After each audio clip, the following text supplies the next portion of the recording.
Welcome to the channel, it's me Yami and आज हम बात करने वाले हैं एक बहुत ही बढ़िया sir that is Amit Jarola sir से, जिनके लेक्चर्स मैंने खुद as a civil engineer student मैंने सुने हैं and it's quite impressive and informative. उनका 6 ईयर का टीचिंग एक्सपीरियंस है, साथ ही उन्होंने गेट में गोल्ड मेडल ले रखा है बहुत ही अच्छे स्कोर के साथ। And personally I would like to take his interview as a I feel very fortunate to take his interview actually, क्योंकि मुझे पर्सनली उनको मिलने की बहुत इच्छा थी and I am taking his interview, तो काफ़ी फॉर्चुनेट वाली बात है। I am sure you like the interview with all the questions that I am going to throw at him. Okay, starting with the very first question sir, welcome to the channel.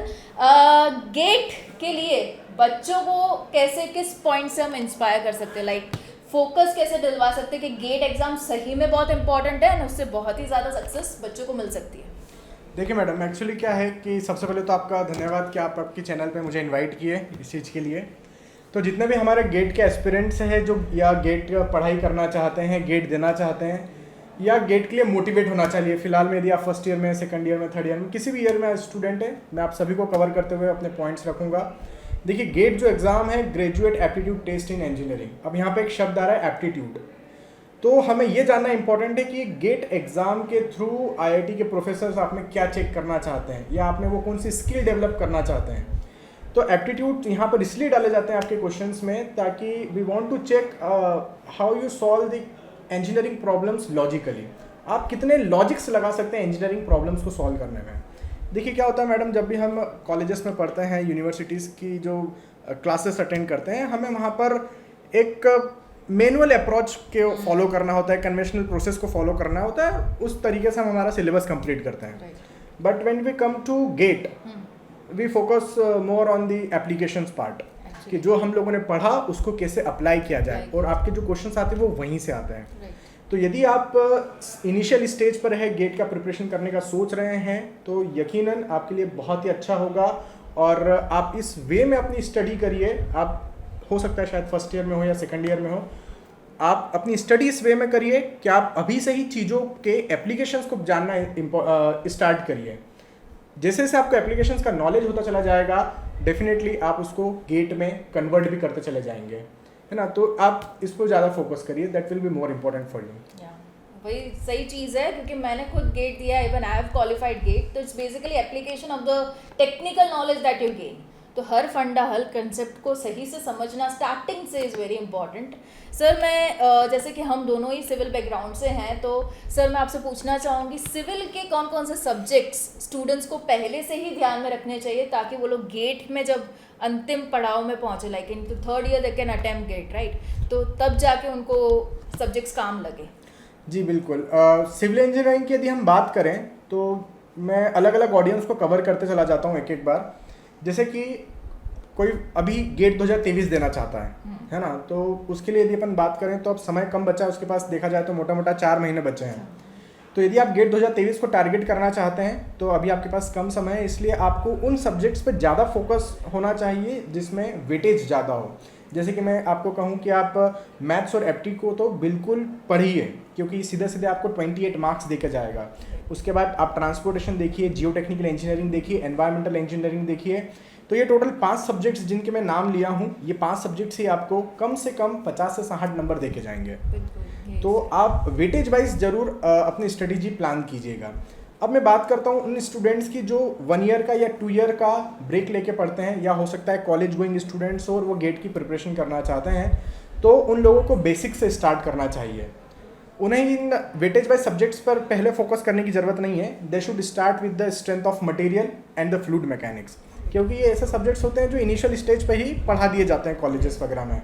तो आपके पास basic knowledge है, strength of material आप complete करिए gate के लिए, आप fluid mechanics complete करिए। ये 2 बेसिक सब्जेक्ट्स कंप्लीट होने के बाद आप स्टार्ट कर सकते हैं इनके एप्लीकेशंस। जैसे कि आप आरसीसी पढ़ना स्टार्ट कर सकते हैं, आप स्ट्रक्चर एनालिसिस देख सकते हैं, आप जियो टेक्निकल पे मूव कर सकते हैं, आप एनवायरनमेंट पे मूव कर सकते हैं, आप ट्रांसपोर्टेशन पे मूव कर सकते हैं। तो सब्जेक्ट्स का जो सिलेक्शन होना चाहिए वो बहुत ही वेल प्लान्ड मैनर में होना चाहिए, तभी आप उससे फ़ायदा ले पाएंगे।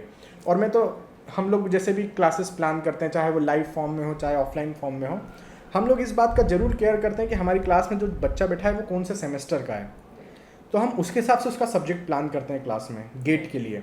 जैसे फॉर एग्जांपल कोई बच्चा 4th सेमेस्टर का है या 6th सेमेस्टर का है, तो जैसे वहाँ पर आरसीसी आ जाता है उनके सिलेबस में, तो हम प्लान करते हैं कि उस बच्चे को हम आरसीसी पढ़ाएं ताकि उसके कॉलेज में भी काम आ जाए। तो सिलेक्शन ऑफ सब्जेक्ट्स जो होता है वो बहुत इंपॉर्टेंट होता है कि आप एक तीर से दो निशाने लगा सकें, कि आपका गेट भी रेडी हो जाए और उस नॉलेज को आप अपने कॉलेज के वाले एग्ज़ाम में भी लिख सकें। क्योंकि अक्सर ऐसा होता है कि बच्चे कंफ्यूज हो जाते हैं कि दिन भर कॉलेज भी जाना है फिर कोचिंग भी जाना है, तो टफ हो जाती है दोनों को मैनेज करना। तो दोनों को आज इजीली आप मैनेज कर सकते हैं यदि आप पूरा एक सिस्टमेटिक वे में चलें और प्लान करके चलें, तो एवरीथिंग इज़ पॉसिबल। और रही बात नोट्स बनाने की, तो जैसे जैसे आप क्लासेस कंप्लीट करते जाते हैं आप नोट्स भी पैरेलली बनाते चले जाइए, और नोट्स इतनी सफाई से बनाइए क्योंकि ये नोट्स आपको ज़िंदगी भर हेल्प करेंगे। ज़िंदगी भर ये हेल्प आपको करेंगे यदि आप टेक्निकल फील्ड में रहते हैं, चाहे फिर आप डिज़ाइन फील्ड में जाइए, चाहे आप फिर साइट की फील्ड पर जाइए, चाहे फिर आप टीचिंग की फील्ड में आइए, आपका नॉलेज कभी भी बेकार नहीं जाएगा। कहीं ना कहीं आप अपने नॉलेज को बिल्कुल अप्लाई कर पाएंगे। So this is the point student should notice, और उनको हमेशा लेकर चलना चाहिए अपने साथ में। राइट बढ़िया सर, बहुत ही सही इन्फॉर्मेशन और स्ट्रैटेजी दी है आपने कि हर एक सब्जेक्ट को ध्यान में रख के वेल मैनर्ड प्रिपरेशन करेंगे तो surely will achieve the success. And यही है कि फर्स्ट ईयर से आप फोकस रहिए कि गेट का इम्पोर्टेंस क्या है, क्यों ये एग्ज़ाम ज़रूरी है, और मेरे को कॉलेज स्टडीज़ के साथ साथ ही I need to prepare with GATE. हाँ, एक बात और मैडम यहाँ पे ऐड करना चाहूँगा मैं कि जितने भी इंजीनियरिंग स्टूडेंट्स हैं, मैं ये मान के चलता हूँ कि आपको अपनी लाइफ में कम से कम एक बार तो गेट का एग्ज़ाम लिखना ही चाहिए और प्रिपरेशन करके लिखना चाहिए। मैं तो इतने सारे मतलब एवरी ईयर हज़ारों स्टूडेंट्स को पढ़ाता हूँ ऑफलाइन मोड में और लाखों स्टूडेंट्स को पढ़ाता हूँ ऑनलाइन मोड में। तो ये मुझे समझ में आता है कि कॉलेज से पास आउट होने के बाद कोई सीना ठोक के ये नहीं बोल पाता है कि now we are engineers. Pass out होने के बाद वो सीना ठोक के नहीं बोल पाते हैं ये, क्योंकि उनको ही पता रहता है। और यदि कोई बोल भी देता है तो मेरी आंखों में आंखों मिलाकर नहीं बोल पाता है कि सर मैं इंजीनियर बन चुका हूँ। ये बात सही है। तो मैं इसलिए हमेशा बोलता हूँ कि यार थोड़ा सा पैसा ही तो लगेगा, आप कॉलेज में तो फीस देते ही है ना। आप अच्छे एजुकेटर को पकड़िए, फीस दीजिए कोचिंग को, और आपका फ़ायदा ही होगा। आपके फ़ायदे की बात कर रहा हूँ। और आप कोचिंग ज्वाइन करके गेट का प्रिपरेशन करिए। आप पैसा नहीं दे सकते हैं, बहुत सारे यूट्यूब पर फ्री कोर्सेज अवेलेबल हैं गेट के लिए, वहाँ से आप एंटरटेन करिए, वहाँ से आप पढ़िए, लेकिन गेट का प्रिपरेशन जरूर करिए, दैट इज़ वेरी इंपॉर्टेंट। फिर आप उसको रिजल्ट में कन्वर्ट कर पाते हैं नहीं कर पाते, वो आपकी किस्मत है, लेकिन प्रिपरेशन आपको करना नहीं छोड़ना है, प्रिपरेशन आपको करते रहना है, और वन डे विल कम जहाँ पे आपको सक्सेस बिल्कुल मिलेगी। ठीक है, तो गेट को हल्के में नहीं लेना है। इंजीनियरिंग का सबसे टॉप मोस्ट एग्जाम है।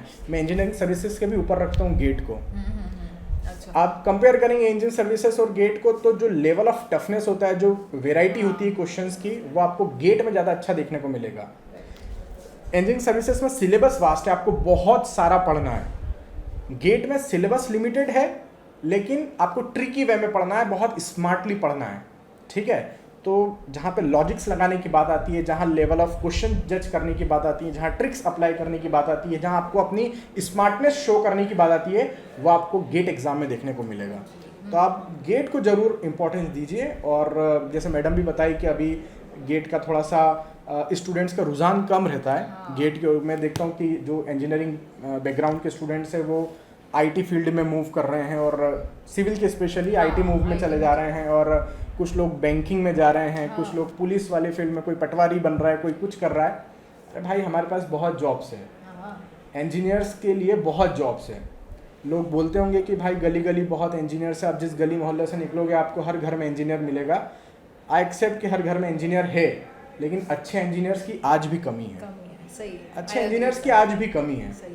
ठीक है, तो यही है कि अपने आप को सही इंजीनियर प्रूव करो and you will be into demand. And prove कैसे कर पाओगे? सही ऑथेंटिक एग्जाम देके, दैट इज नेशनल लेवल पे रिकॉग्नाइज्ड गेट एग्जाम। जी बिल्कुल। Thank you so much sir for such an informative session and I enjoyed it a lot. Yeah, me too. Thank you for being at the channel. Thank you. It's me, Yami. Bye.